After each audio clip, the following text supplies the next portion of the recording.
The vast hall of the Zalarian palace shimmered with a light that seemed almost alive. Crystals embedded in the walls glowed with a soft blue glow, casting long, dancing shadows across the polished floor. The ceiling arched high above, so tall it felt as if it stretched into the stars themselves. Rows of alien nobles, taller and more elegant than any human could imagine, stood in disciplined lines. Their silver eyes reflected the light, sharp and watchful, as they stared at the lone human who had entered their sacred hall. His name was Elias Grant. He was no soldier, no diplomat, no hero of legend.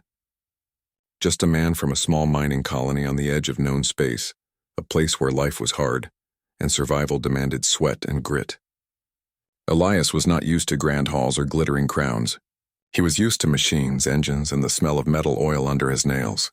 He had come to this palace because a single act of necessity had pulled him here. He had repaired the royal transport ship after it crashed into the jagged moons of Zalara. Without his hands, steady and unshaken even under impossible conditions, the young prince might not have survived.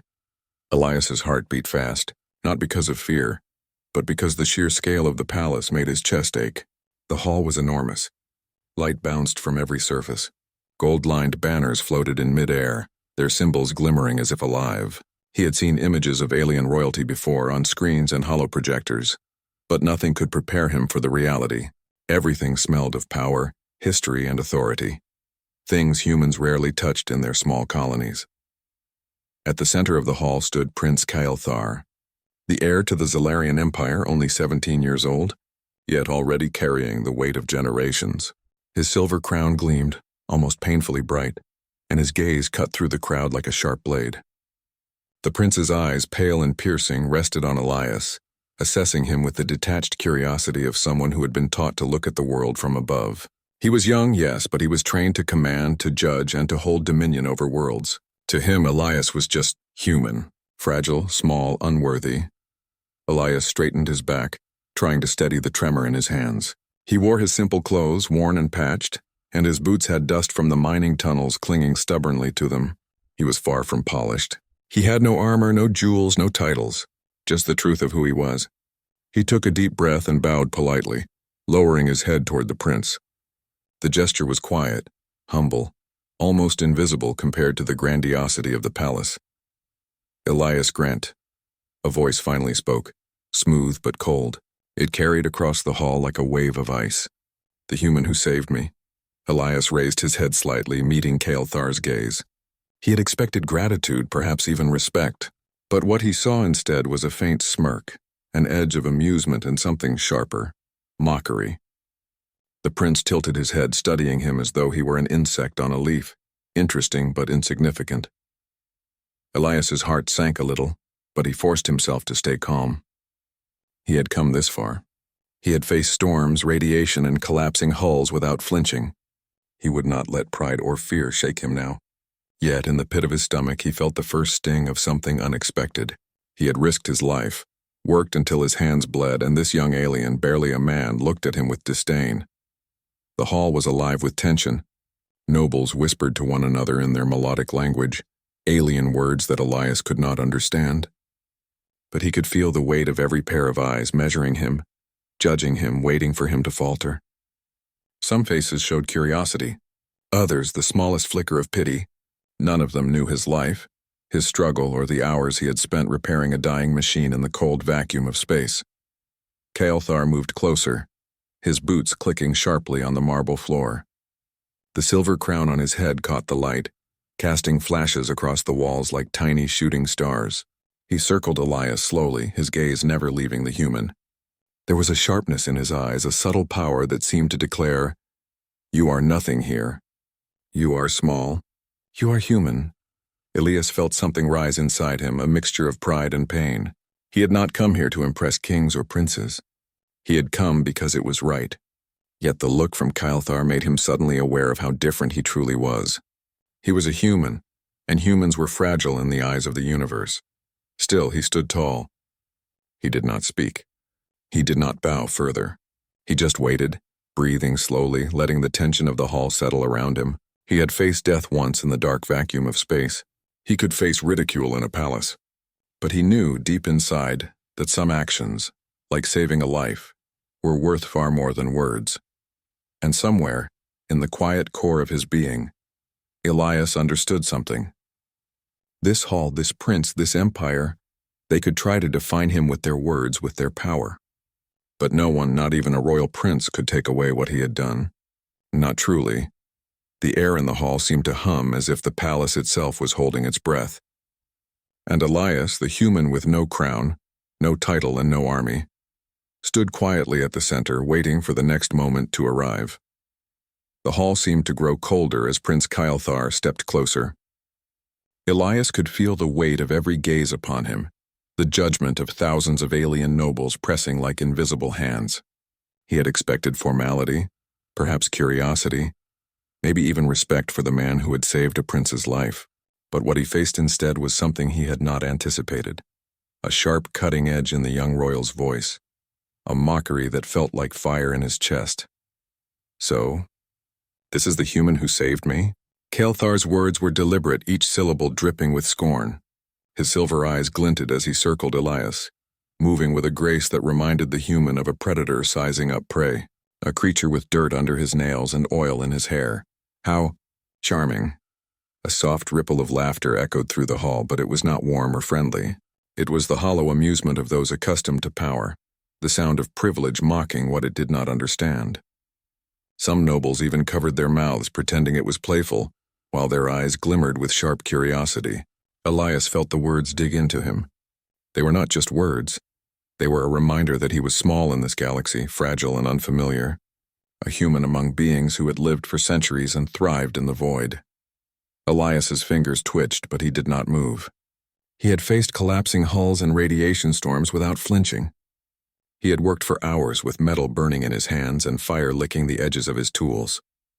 And now, a boy barely older than he had been in his own teenage years dared to insult him in front of the entire court. Kael'thar stopped, his eyes narrowing as he looked down. "You call this work?" he sneered, pointing to the faint stains and scratches still visible on his repaired ship. "Scrap metal, luck, and the stubborn hands of a human. Perhaps humans are only fit to fix what the real races create." More laughter followed, some louder, some stifled. Elias felt it reverberate in his chest, but he did not speak. He could have defended himself. He could have reminded the prince of what he had done, of the life he had saved, of the fire and ice he had endured in the blackness of space. But he knew, he had learned, that words, especially against pride as vast as Kael'thar's, were often wasted. The hall seemed to contract around him. Light from the glowing crystals danced across the floor, reflecting his tense posture and the small, quiet dignity that refused to bend. For a moment, Elias closed his eyes, feeling the pulse of his heartbeat in his ears. He could feel anger rising, sharp and insistent. But alongside it there was something deeper, a quiet, unshakable pride. Kael'thar's gaze lingered on him, piercing and relentless. "Tell me, human," the prince said, leaning slightly forward. "Did you think you were my equal when you dragged me from the wreck? Did you imagine I would be grateful to the likes of you?" Elias opened his eyes slowly, meeting the prince's silver stare. His own brown eyes were steady, calm, and full of something Kael'thar did not understand. A silent strength that had survived storms, starvation, and fear far greater than this insult. He said nothing. His lips pressed into a thin line. His silence spoke louder than any words. The nobles shifted uncomfortably. Some leaned forward, curious about the human who did not bow, who did not argue, who did not plead for approval. Others looked uneasy, sensing that something in Elias's quiet defiance carried more weight than the young prince's arrogance. Kael'thar's smirk faltered slightly, though he tried to mask it. "Do you understand that your species is inferior in many ways?"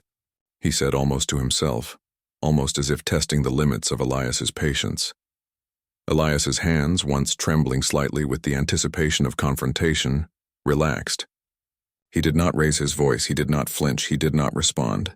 Instead, he took a single deep breath, straightened his shoulders, and did the most shocking thing the hall had ever seen. He turned his back on the prince. A stunned silence fell. Gasps echoed softly. The metallic floor seemed to hum beneath his boots as he walked away. Step by step he moved with quiet dignity, leaving the laughter and the insult behind. He did not rush. He did not hesitate. He did not look back. Kael'thar froze. For the first time, someone had ignored him, not out of fear but out of quiet strength. The hall watched in disbelief. Guards instinctively reached for their weapons, unsure whether to stop the human. But the prince waved a hand, unsure himself, trapped by a new feeling he did not yet understand. Elias's silence was louder than any argument. His calm, deliberate walk carried a weight that no crown, no title, no army could match. The young prince realized for the first time that actions, real courage, sometimes spoke louder than words, louder than laughter, and louder than the arrogance of centuries. And as the human left the center of the hall, Kael'thar felt something stir inside him, a mix of anger, confusion, and an unfamiliar sting he could not name. Elias had refused to fight with words, and in doing so, he had already won something far greater than respect.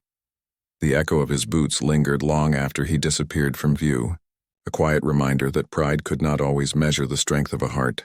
The hall fell into a strange, heavy silence after Elias's boots stopped echoing. It was not the usual stillness that came before a speech or a command. No, this was a silence that pressed on the shoulders of everyone present, leaving their breaths shallow and their eyes wide. Nobles shifted uncomfortably, whispering in their melodic language, words that Elias could not understand. But the meaning was clear. This human had dared to do the impossible. He had refused the prince.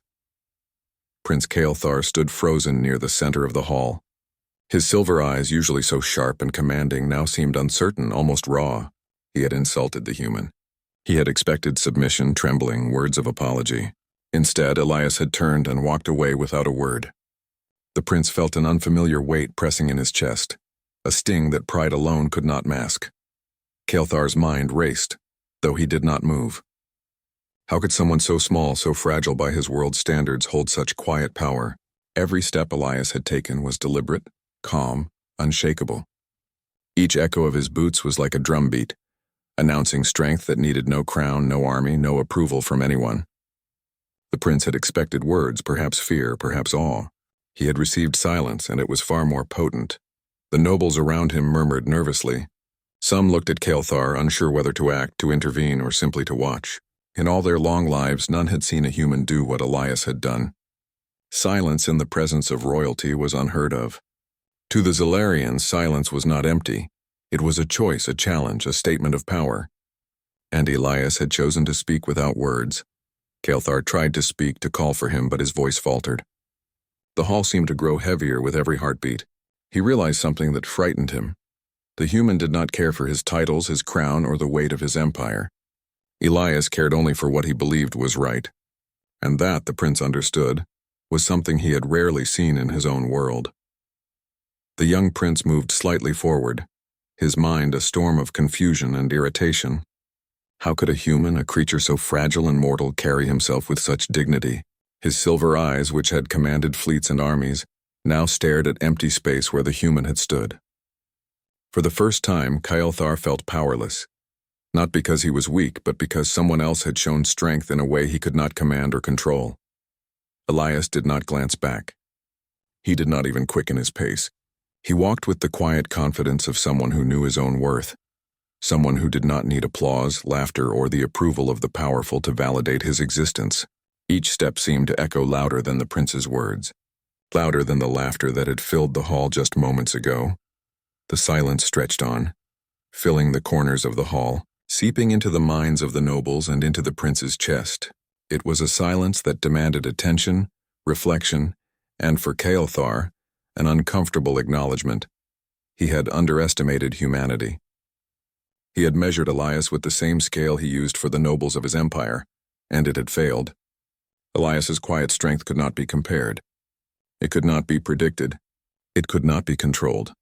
Kael'thar sank into a slow realization. He remembered the night of the crash, the fire, the smoke, and the human's hands so steady even when everything was falling apart. He remembered the metal twisting, the sparks flying, and how Elias had pulled him from certain death. He had mocked that same human for his appearance, for his species, and for the very hands that had saved him. And now, that human had left without a single argument, leaving Kael'thar with a question he could not answer. Who truly held power in this moment? The prince's shoulders sagged slightly. He had never felt this small before, never felt this powerless. Yet he could not summon anger strong enough to yell, nor words sharp enough to wound the human who had already chosen silence. That silence, so deliberate and unwavering, cut deeper than any insult, deeper than any blade he had ever known. Outside the hall, the corridors were quiet, the palace servants frozen in place, and even the guards lowered their weapons, unsure of how to respond. Elias had done something extraordinary, not by raising his voice, not by challenging the prince openly, but by refusing to be diminished. He had walked away, and in that single act he had reminded everyone present that courage and dignity were not measured by crowns or age, but by choice. Prince Kael'thar stood alone, staring at the space where the human had disappeared. His mind was racing, but for the first time he did not command it, did not try to dominate it. Instead, he felt an ache, a quiet recognition of a lesson learned too late. In that moment, he realized that the galaxy was vast and strength could take forms far beyond what he had ever imagined.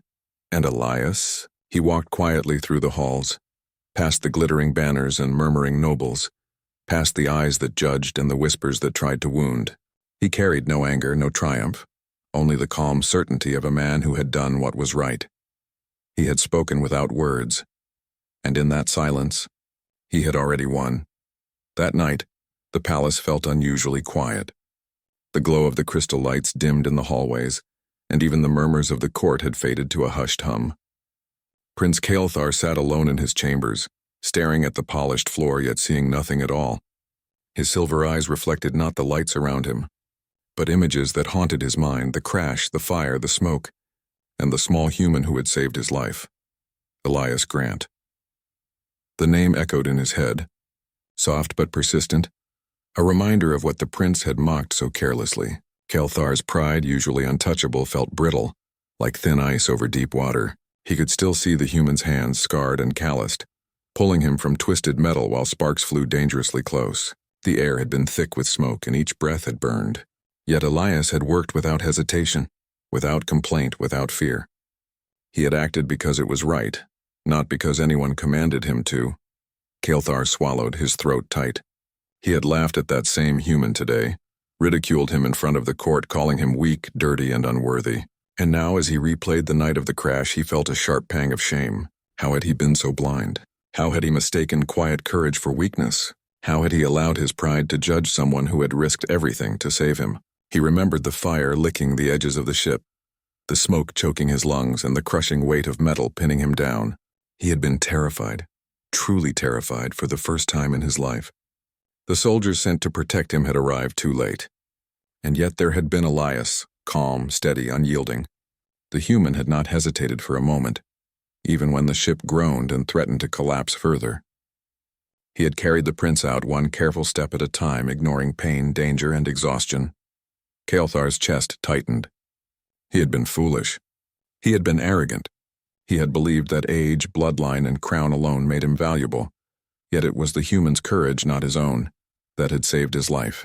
He could not stop the memory of Elias's face, calm and focused, stained with sweat and grime, but never afraid. That expression, so simple and human, burned into Kael'thar's mind more fiercely than any jewel in his crown. The prince rose and walked to the window, staring out at the stars stretching across the endless sky. Each light reminded him of worlds under his control, yet none of them mattered in comparison to the one life that had been saved. He whispered softly, almost to himself, why did he not speak back? Why did he not answer my words? It was a question he could not answer. Elias had chosen silence, and in that silence, Kael'thar realized, there was more power than in any argument, more dignity than in any crown. The human had not sought approval, had not demanded recognition, had not needed the court's laughter or fear to validate himself. He had acted because it was right. That truth was heavier than gold, sharper than any blade, and far more terrifying than any army Kael'thar could command. Kael'thar's hand touched the silver crown on his head, but it felt meaningless. It did not grant him understanding, nor did it protect him from the lessons Elias had taught without words. He sank back into his chair, feeling the weight of the night pressing down. The hall, the court, the laughter, all of it seemed distant now, shadows of something less important than the truth of a human's courage. He realized that he had misjudged humanity, judging them by their appearance, their technology, their strength compared to Zolarians. But Elias had shown him that courage, honor, and dignity were not measured in centuries of life or the gleam of a crown. They were measured in actions, in the willingness to risk everything without expectation of reward. For the first time, Kael'thar felt a strange humility, a vulnerability he had never known. He had been saved by someone he had dismissed, someone he had mocked. And the human had left, walking away without a word, leaving the prince to wrestle with feelings he did not yet understand: respect, guilt, and the bitter ache of shame. As the night deepened, Kael'thar stayed by the window, staring at the distant stars, thinking of Elias. That human had taught him something that no teacher, no tutor, no royal advisor could have ever explained. Strength was not measured by power or pride. It was measured by the heart, by courage in the face of fear, and by the choices one made when no one was watching. And somewhere deep inside, Kael'thar knew that he had met someone extraordinary, someone who would stay in his mind far longer than any crown, any title, any kingdom. He whispered again, almost like a prayer, "Elias Grant, you have changed me." Days passed and the galaxy felt restless. On the borders of the Zolarian Empire, tensions had been growing for months, but now the simmering unease exploded into chaos. Rebel fleets attacked the outer colonies, striking with speed and precision that caught the royal guards off guard. Alarm sirens echoed through the palace, and councils of generals convened in urgent meetings. The empire, so vast and powerful, was suddenly vulnerable. Meanwhile, Elias Grant continued his life as if nothing had changed. Back on his mining colony, he walked among rusted machines and towering shafts of rock, his hands skilled and steady. He listened to the hum of engines, repaired damaged machinery, and breathed the familiar dust of his home. War and politics were distant, almost unreal to him. He had never wanted glory. He had never sought praise. Saving Prince Kael'thar had been a duty, nothing more. But then the message arrived. It was simple, direct, and urgent, a distress call from the royal fleet. Systems had been hit. Ships were stranded in deep space. Oxygen supplies were failing. The prince's transport vessel was in danger. Elias stared at the flashing console, feeling a quiet pull in his chest. For days he had avoided thinking about the palace, about Kael'thar, about the arrogance of a boy who had insulted him. Yet now something stirred, a responsibility that he could not ignore. He grabbed his old repair shuttle without hesitation. Tools, spare parts, and supplies were packed in minutes. He said nothing to anyone. The colonists were used to his sudden decisions and rarely questioned them. As the engines roared to life, Elias felt a strange mixture of purpose and dread. He had no army, no weapons, no orders, but he had skills, courage, and determination. That would have to be enough. The journey through the void was tense. Stars streaked past like diamonds against black velvet. Every light reminded Elias of how small he was in the galaxy, and yet he felt the same quiet strength that had carried him through the crash months ago. He had faced death before, in fire and smoke, in collapsing metal and frozen air. This mission would be no different. When he arrived at the coordinates, the scene took his breath away. The royal transport ship floated in silence, tilted and broken, systems failing one by one. Smoke curled from the engines, and the faint glow of emergency lights cast eerie shadows across the damaged hull. Kael'thar's vessel, the same one he had saved before, now seemed to hang on the edge of destruction. Elias's hands moved automatically, pulling tools from the shuttle, assessing the damage. There was no time for words, no time for hesitation. Sparks flew as he repaired oxygen valves, rewired broken circuits, and stabilized the engines. Sweat ran down his forehead, mixing with the grime of work that never ended, but he kept going. Each step, each movement was precise, methodical. He was not a soldier, not a warrior. He was a human with hands that knew how to fix what others could not. Inside the ship, Kael'thar lay pale and weak. The prince had seen death once before, but this time the helplessness was overwhelming. He could hear the human outside working tirelessly, and though he was still angry at the insult, a new emotion emerged: awe.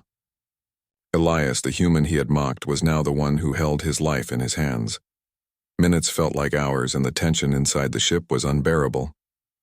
Kael'thar's chest heaved with shallow breaths. His pride screamed at him to speak, to demand, to command, but he could not.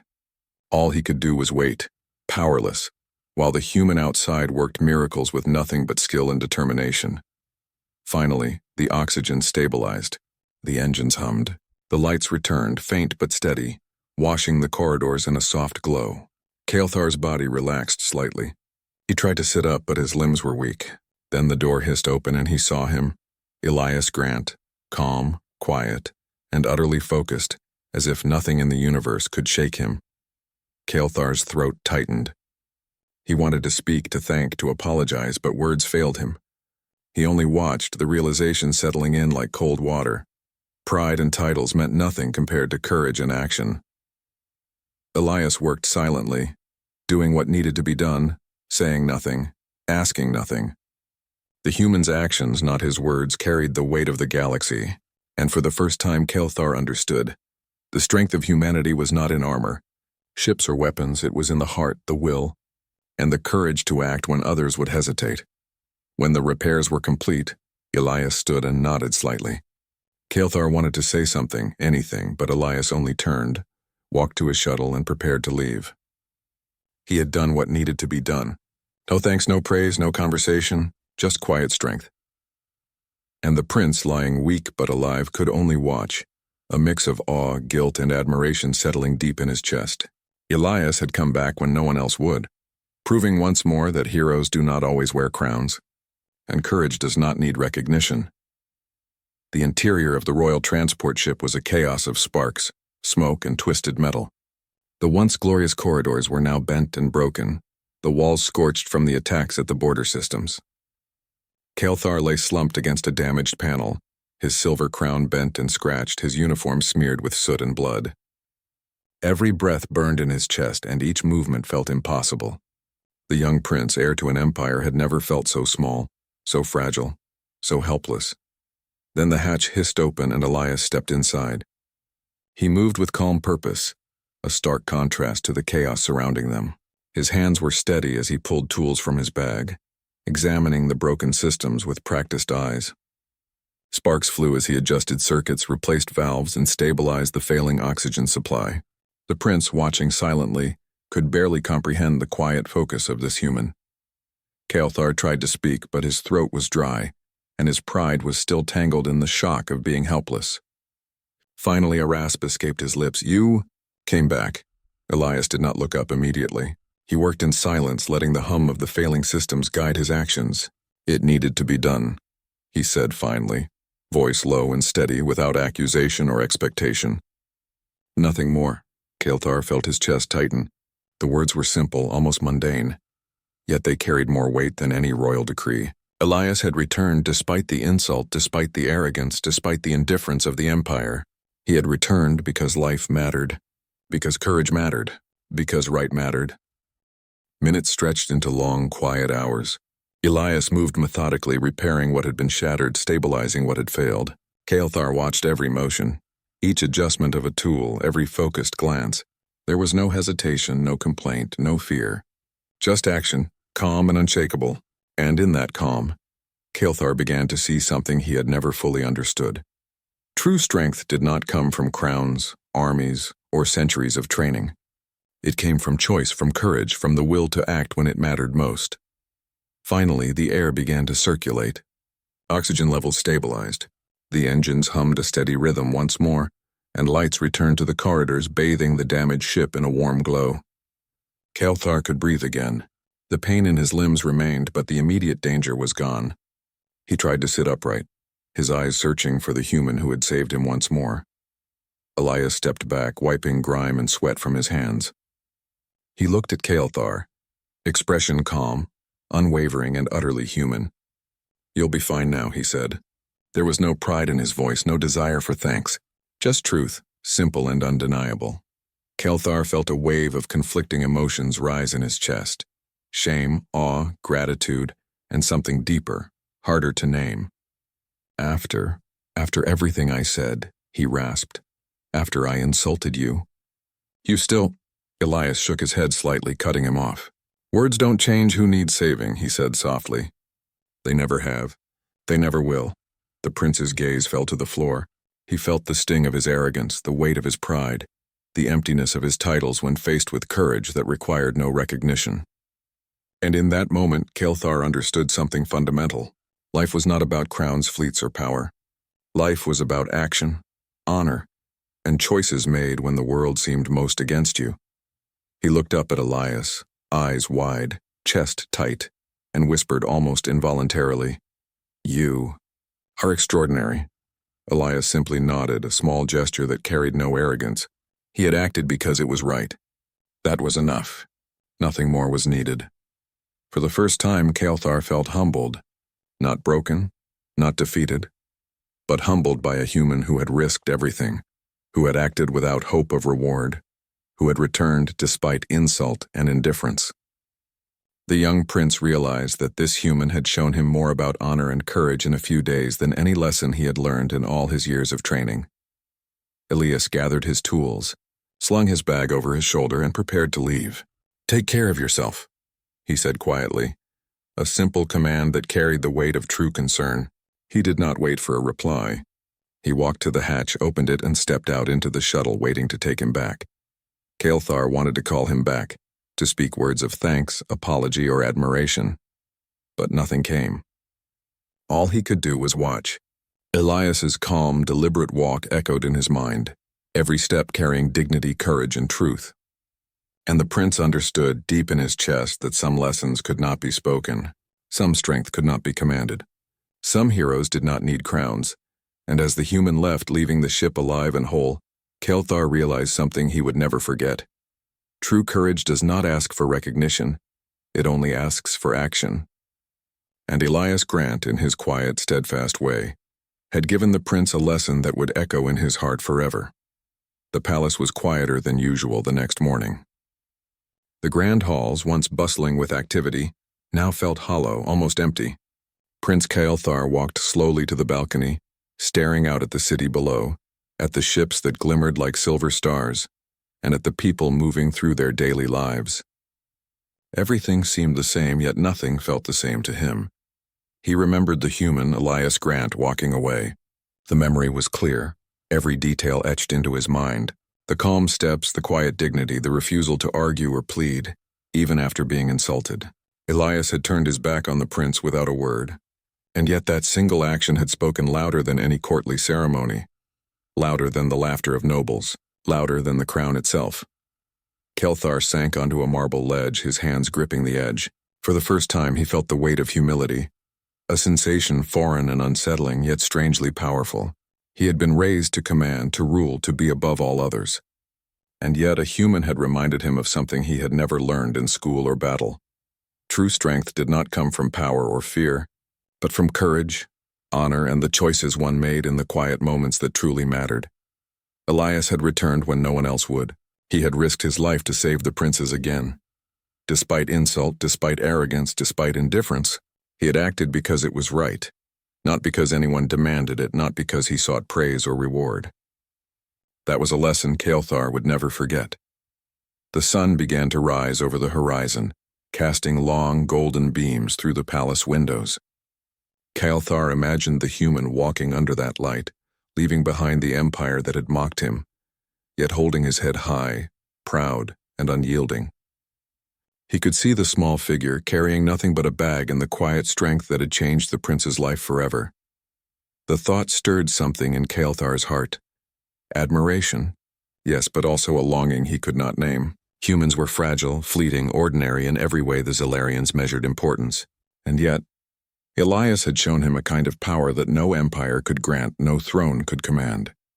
The prince realized that this human, this single individual, had done more to shape his understanding of life and honor than anyone else he had ever known. He whispered softly to himself, almost like a prayer, "Elias Grant, you have changed me." The words felt heavy, but they were not shame, they were acknowledgement. The kind of recognition that comes when someone shows you a truth you cannot ignore. Meanwhile, Elias walked away from the city, his shuttle ready to return to the quiet of his own colony. He had no interest in accolades, no desire for gratitude, no need for a throne. He had done what he had to do, and that was enough. Every step he took carried a calm certainty, a dignity that seemed to bend the universe around him. The echo of his walk lingered, not in the palace walls but in the memory of the prince he had saved. Kael'thar watched until the shuttle disappeared into the horizon, a tiny speck in the vast sky. And though Elias was gone, the lessons he left behind were not. The prince felt them deep in his chest, the quiet power of courage, the weight of humility, the meaning of true honor. The human had taught him that heroes did not need crowns, that strength could be found in the smallest hands, and that the most important choices were the ones made when no one was watching. Years later, when Kael'thar finally ascended to the throne of the Zilarian Empire, he kept a small token on his desk, a simple tool, scarred and worn, left behind by the human who had saved him, whenever pride threatened to cloud his judgment, whenever arrogance whispered in his ear. He would touch that tool and remember the quiet walk of Elias Grant. The memory of that human walking away without a word remained more powerful than any crown, any fleet, any empire. And in the heart of the young emperor, one truth endured: the galaxy could be ruled by kings and queens, but the courage of humanity, even in a single person, could teach lessons that no throne ever could. Elias's walk had echoed farther than any speech, louder than any command, and deeper than any fear. It was a walk that had changed Kael'thar forever, and, in a small way, the galaxy itself, and so the human disappeared into the stars, quiet, proud, unyielding, leaving behind a legacy not written in books or monuments, but in the heart of a prince who had learned what true courage meant.